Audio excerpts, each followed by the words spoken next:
Se você clicou nesse vídeo, tenho certeza que em algum momento você já se pegou stalkeando o celular do seu parceiro ou mesmo sofrendo por imagens mentais que a sua cabeça criou por coisas que ele fez que na realidade estavam bem distantes de serem uma traição. Como, por exemplo, demorar um pouquinho para responder no WhatsApp, isso já te causar um problema mental gigantesco, ou simplesmente ver ele cumprimentando uma mulher na rua e já imaginar um roteiro inteiro de traição que possa estar acontecendo pelas suas costas. Isso é muito mais comum do que se imagina, só que o ciúme precisa existir em uma certa dosagem. Se passa dessa dosagem, ao invés de ter uma função protetiva, como biologicamente ele nasceu para existir, ele passa a ter uma função patológica e a servir contra você e contra o seu relacionamento, destruindo a sua dinâmica relacional. É sobre isso que eu vou falar no vídeo de hoje, e a terapia do esquema e a ciência psicológica tem muito a contribuir sobre esse assunto. Então fica comigo até o final, que tu vai abrir a tua mente em relação ao que significa ciúmes na tua relação. Eu sou a psicóloga Marina Rosa, especialista em terapia do esquema, e aqui no canal Química Esquemática a gente fala sobre dinâmica relacional, e ciúme é uma pauta que nunca poderia estar fora das abordagens que nós teremos aqui. Se isso faz sentido para ti, já se inscreve no canal, ativa o sininho para receber outros tipos de conteúdos parecidos com esse. Mas vamos lá, sem enrolação. Como você já deve ter ouvido falar, o ciúme nasceu nos seres humanos com uma função adaptativa de preservação de vínculo. Ou seja, quando nós éramos mais animais, lá na época dos neandertais, e precisávamos manter um vínculo com a pessoa com quem tínhamos uma espécie de relação, o ciúme veio como um sentimento protetivo para afirmar esse vínculo. Então, quando nós temos o medo de perder o outro, nos aproximamos mais. De certa forma, isso pode ter cumprido um papel social quando era importante para a natureza humana, só que se nós imaginarmos uma régua, tem aqui o 0 ciúmes e aqui o 100 ciúmes, então estar em uns 30%, 40% ali que não vai atrapalhar o teu relacionamento é ok, não vai estar causando prejuízo, e provavelmente não é o seu caso, senão você não estaria assistindo esse vídeo. Então, quando a gente já pensa no outro extremo da régua, a gente já pensa aí que há uma intensidade desregulada, uma frequência desregulada, e já está trazendo um prejuízo para o seu relacionamento e para a sua vida, porque viver na cabeça de um ciumento, gente, é um verdadeiro inferno. Então, às vezes a gente pensa num relacionamento onde aquela pessoa que é o alvo do ciúme sofre muito porque se sente controlada, tem que lidar com brigas. Essa pessoa sofre, claro que ela sofre sim, mas essa pessoa que é a ciumenta, ela sofre muito também, porque ela está constantemente, 24 horas, imaginando situações. Aliás, é uma mestra da imaginação essa pessoa, né? Porque ela cria cenários, assim, em questão de segundos, extremamente derrotistas, em que ela está sempre sendo deixada para trás, perdendo alguma coisa, perdendo o amor da vida dela, e já sente, já ativa aquele cenário de dor com pequenos gatilhos desproporcionais ao tamanho da fantasia que é criada e experimentada. Então, existe uma experiência real psicológica por trás dessa imaginação. E é por isso que o ciúmes causa tanto sofrimento. Então, quando o ciúme está da metade da régua para frente, pode ter certeza que esse casal está em sofrimento, porque aí existe a hipercompensação da vulnerabilidade dos ciúmes, né? Que é quando essa pessoa que está se sentindo insegura vai fazer o movimento de cobrar demais, agarrar com as mãos, porque tem uma fantasia de que se ela segurar o bastante, ela vai conseguir prevenir o que é a fantasia final dos ciúmes, que é o abandono, quando na verdade é o contrário, é exatamente o contrário que acontece. Mas calma que a gente vai chegar lá. Bom, a gente falou um pouquinho sobre a diferença do ciúme normal e de um ciúme patológico. Vamos entrar um pouquinho mais a fundo nessa questão. Como eu disse antes, o que transforma um ciúme normal em algo que é uma patologia, ou seja, já é considerado uma doença, é a questão da intensidade, da frequência e do prejuízo que isso está causando. Então, é demais, desproporcional aos fatos, intensidade demais. É frequente, todos os dias tem um atrito por causa de ciúmes.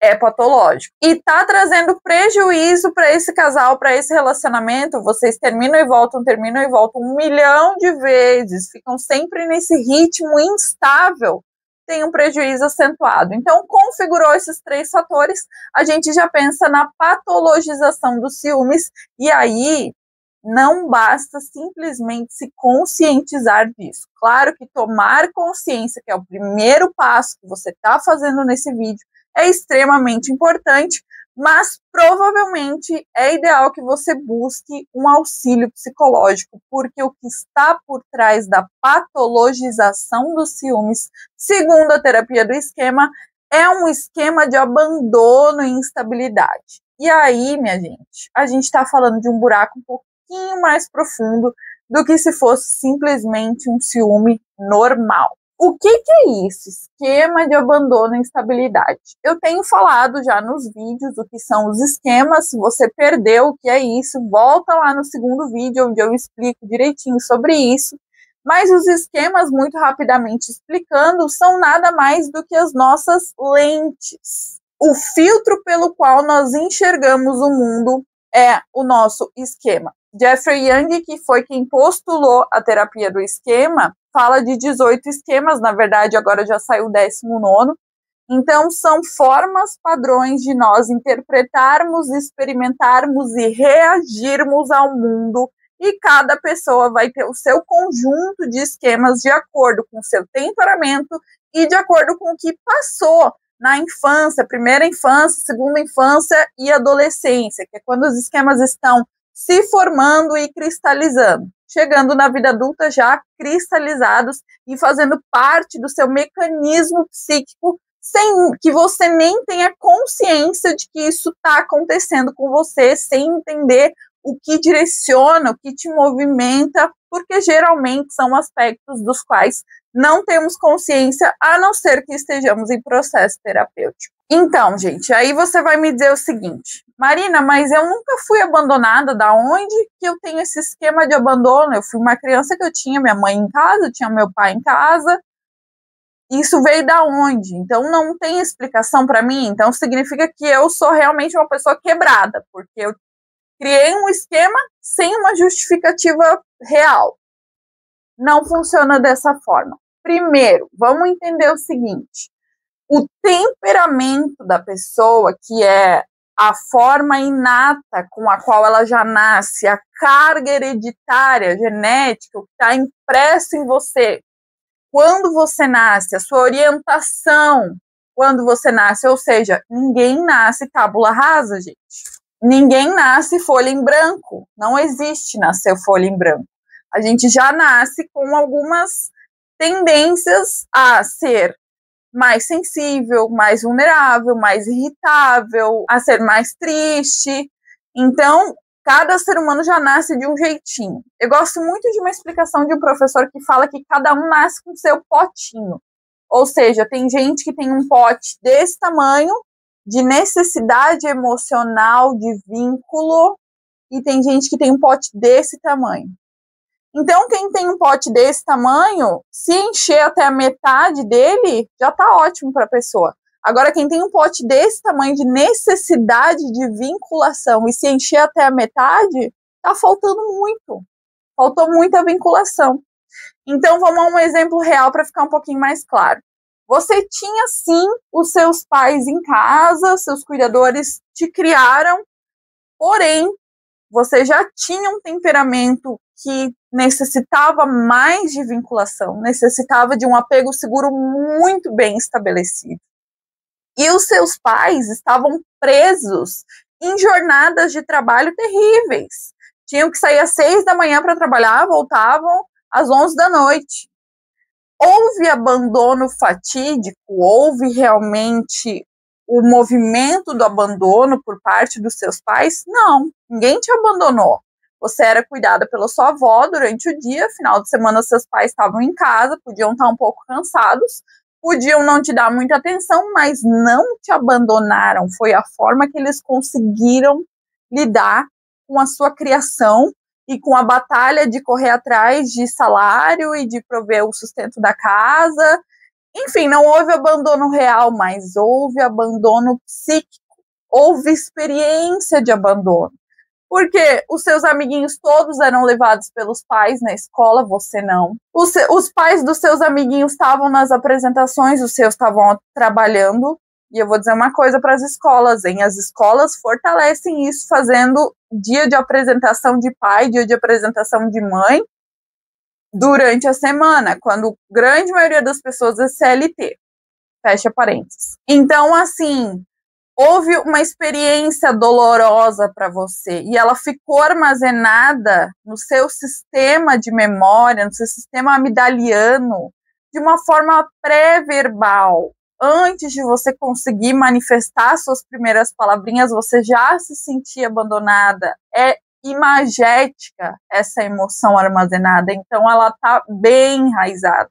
Então você tem uma sensação de que você é uma pessoa abandonada, você tem uma criança abandonada dentro de você, e você não sabe sobre isso. Aí você vira adulto. Você vira adulta, você vai se relacionar, a pessoa que vai se relacionar com você está esperando comportamentos adultos para você, mas a sua criança ferida está lá, nunca tratada, nunca cuidada de forma apropriada, simplesmente está lá, e ela chora, e ela faz birra, e ela pede de maneira inapropriada, e aí ela quer controlar, e aí ela quer cercar o parceiro para agarrar com a mão a possibilidade dele nunca ir embora. E o que acaba acontecendo, gente? Aí a gente está falando já do viés confirmatório, que está no segundo vídeo também, para quem quiser ver. Acaba acontecendo exatamente o que você mais teme. Por quê? Ninguém aguenta. Ninguém aguenta tanto controle por tanto tempo. Isso mata a autenticidade da pessoa. A pessoa não pode conversar com uma colega de trabalho, que é traição. A pessoa não pode dar oi para a moça da padaria que está fazendo pão, que ela deu um oi que não foi bom para você. A pessoa não pode estar com a irmã, não pode estar com a mãe. Aqui a gente está falando de ciúme patológico. Então isso é uma coisa que machuca demais o relacionamento. E na sua busca incessante de nunca chegar até essa coisa imaginária que dói tanto, que é o abandono, adivinha o que acontece? É isso, exatamente isso que você vai encontrar. Então você fica num ciclo, onde você morre de medo disso, você tem comportamentos para evitar isso, você encontra exatamente isso. Próximo relacionamento, morre de medo disso, faz de tudo para evitar, encontra exatamente isso. E o que isso faz na sua cabeça? Reforça a crença de que você realmente é abandonada e vai ser sempre abandonada. Você está criando viés confirmatório. Você está se colocando nesses ciclos. Porque não tem consciência, porque não tem treino de habilidade social e porque simplesmente não consegue, não sabe da onde vai adquirir essa confiança, porque ninguém nunca te ensinou que não ia te deixar. Te ensinaram que iam te deixar. As pessoas mais importantes da sua vida te ensinaram que você seria abandonada. Sem querer, né, gente? Aqui não estou culpando pais. A realidade de, sei lá, 90% dos brasileiros é uma carga exaustiva de trabalho. E por isso que tem tanta gente com apego inseguro na nossa sociedade. Mas isso eu tô falando dessa questão. Tem a questão das pessoas que realmente passaram por abandono físico, que realmente um dos pais sumiu por causa de um divórcio, que realmente foi criado por uma avó, a mãe não tinha muita condição emocional, mental. Então, tem os abandonos que são mais reais mesmo na questão de ter acontecido.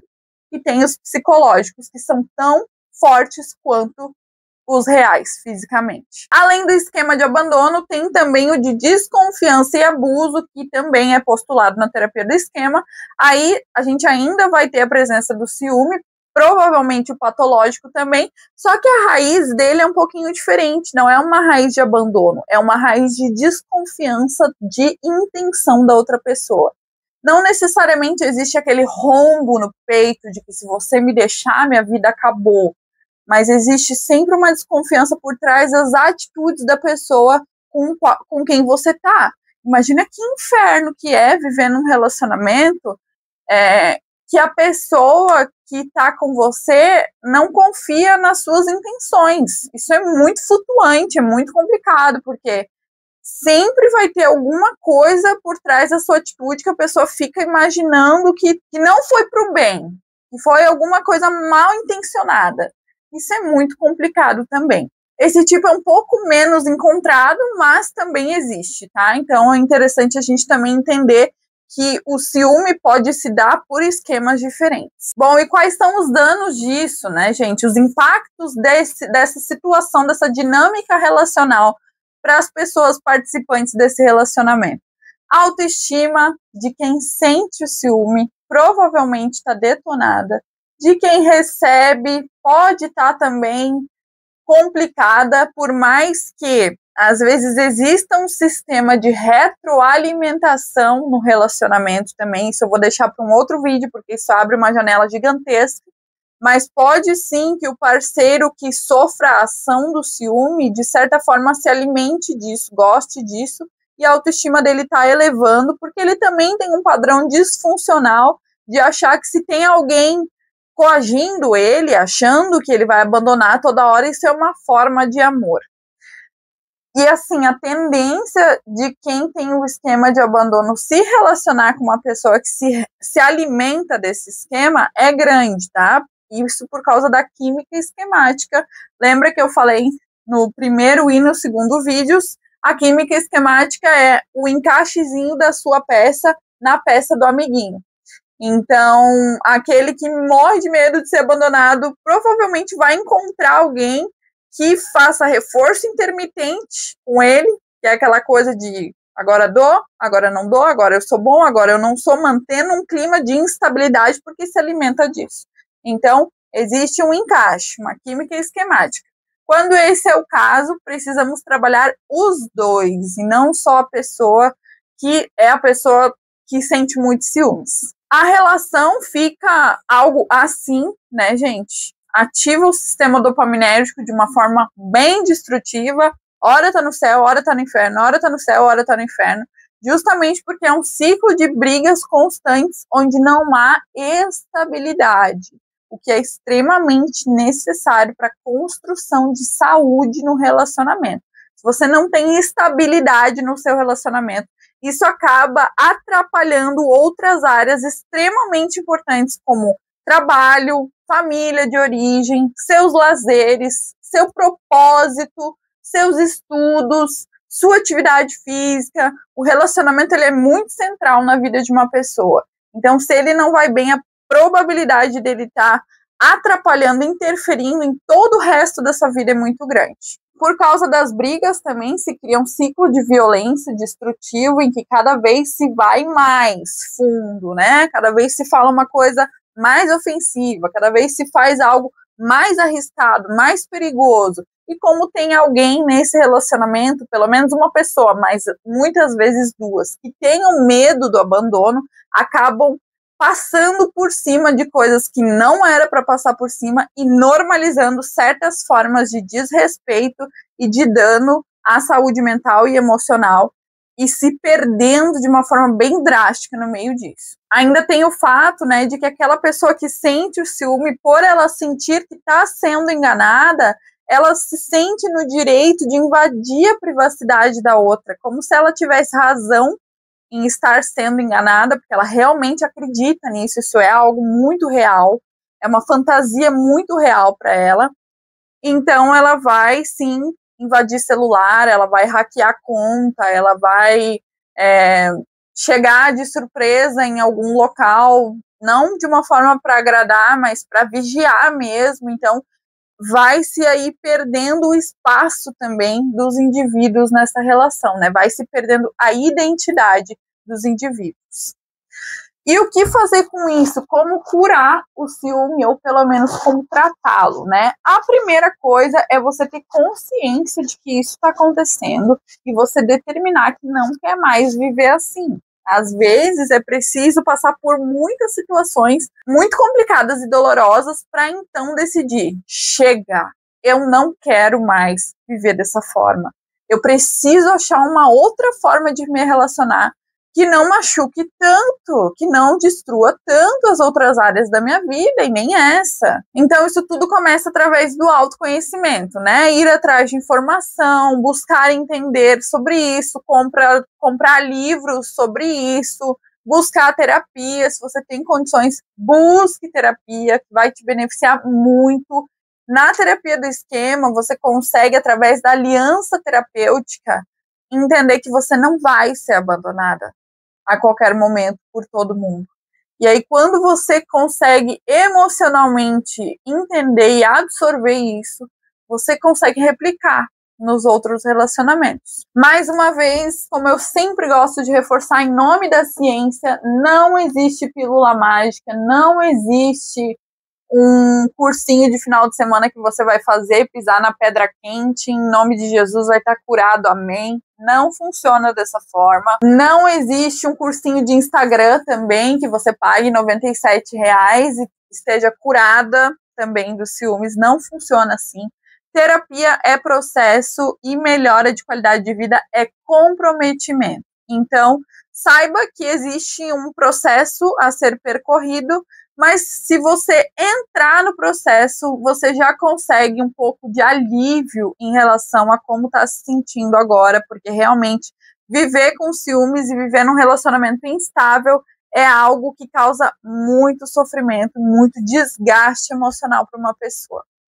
Se você ficou até aqui, muito obrigada. Continua me acompanhando aqui, que eu vou sempre estar trazendo conteúdos desse tipo a respeito de química esquemática e dinâmica relacional aqui nesse canal. Um beijo e até mais.